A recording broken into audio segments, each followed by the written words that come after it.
올해 팔 때와 내년에 팔 때 양도소득세가 무려 약 2억 2,300만 원이나 차이가 나는 것입니다. 안녕하세요. 제갈량TV의 제갈량입니다. 많은 애청자분들이 3, 4년 전 적은 자본으로 부동산 투자를 할 수 있는지 수줍게 문의를 해오셨는데요. 올해는 예상치 못한 빠른 기간 내에 상상하지 못한 큰 금액을 손에 쥘 수 있는 해였습니다. 투자금 1억으로 3년여 만에 10억 원의 차익을 실현했으니 모두들 믿을 수가 없다며 너무너무 행복해 하셨습니다. 하지만 행복한 고민이 하나 더 생겼습니다. 2021년 1월 1일부터 달라지는 양도소득세법 때문인데요. 대부분의 애청자분들은 상상하지 못했던 수익 10억 원이 1주택일 경우 거의 내 호주머니에 들어올 것이라 기대했었는데 내년에 바뀐 법에 따라 실행될 경우 양도소득세가 생각보다 많이 나오게 된다는 걸 뒤늦게 알게 된 것이지요. 정부가 다주택자들을 죄인 취급하고 다주택자들을 옥죄는 법을 툭툭 던지다 보니 전문가인 세무사분들조차도 양도세를 어떻게 풀어야 될지 가이드라인을 잡지 못한 채 상담 자체를 꺼려하는 실정입니다. 이 상황과 딱 맞아떨어지는 애청자분 사례를 한번 살펴보시겠습니다. 교직 생활을 하면서도 틈틈이 재테크 공부를 겸하다가 인연을 맺게 된 애청자분이신 조헌별님은 열심히 저축한 돈과 신용대출을 이용하여 3년 전에 방배 14구역을 구입하셨는데요. 조헌별님은 이번에 1주택 비과세를 받기 위해서 차익 실현을 한 다음 다른 재건축 지역의 10억 정도 시세 차익을 볼 수 있는 1+1 단독주택으로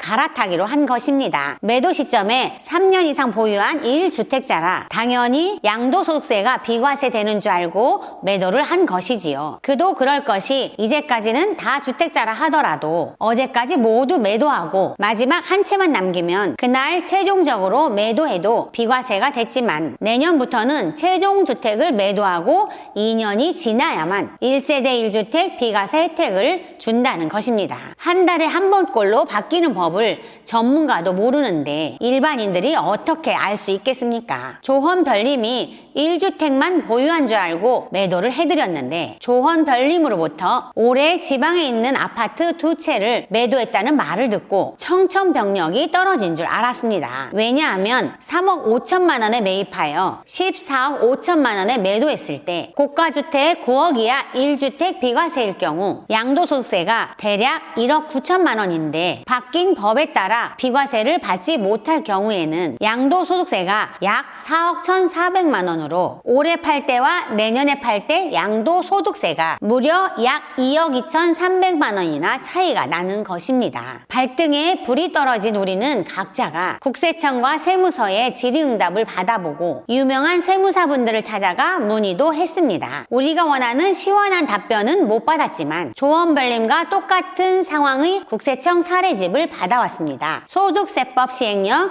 제154조에 명확하게 나와 있는 것인데요. 2주택 이상을 보유한 1세대가 1주택 외의 주택을 모두 양도한 후 신규 주택을 취득하여 일시적 2주택이 된 경우에는 양도 후 1주택이 된 날부터 보유기간을 기산한다는 것입니다. 소득세법 시행령 제154조가 아닌 다른 조항들을 살피던 중 다행히도 조헌별님은 소득세법 89조 1항 4호에 의한 조합원 입주권 양도이기 때문에 비과세 혜택을 받을 수 있어 안심을 할 수 있었습니다. 소득세법 시행령 제154조에 딱 들어맞는 사례가 바로 장순별님의 사례인데요. 방배동 한 동짜리 아파트를 2억에 구입해서 12억 6천만 원에 매도를 하게 되었습니다. 매도 전 평택 오피스텔을 아는 사람 권유로 3채나 구입하셨다는데 구입 당시보다 매매 가격이 4천만 원이나 떨어졌는데도 안 팔린다는 것입니다. 장순별님은 비과세 받기 위해 잔금일을 내년 2월로 잡고 나머지 주택들을 모두 처분하기로 결론을 내렸습니다. 있습니다. 물론 양도세 비과세를 받기 위해선 3주택을 남겨 1주택을 먼저 양도하고 2주택인 상태에서 신규 주택을 취득한 후 나머지 1주택을 양도하여 일시적 2주택을 만든 상태에서 방배동 아파트를 매도하면 1주택 비과세를 받을 수 있습니다. 일선 세무사분들도 이런 복잡한 세금 처리는 일을 맡지 않으시려 하기 때문에 장순별님은 무척 신경이 쓰여 잠을 못 이룬다고 하소연을 했습니다.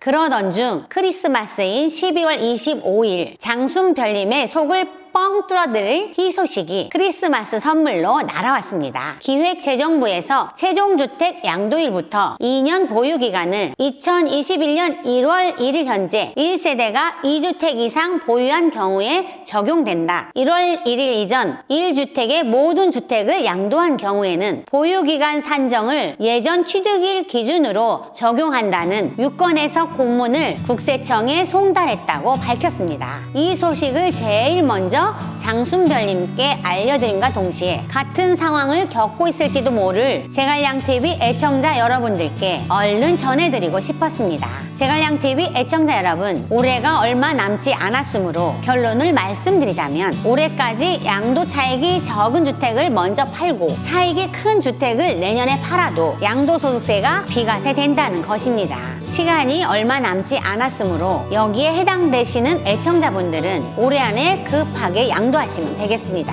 양도가 어렵다거나 방법을 모르시는 분들은 전화로 문의해 주시면 되겠습니다. 지금까지 제갈량TV의 제갈량이었습니다. 감사합니다.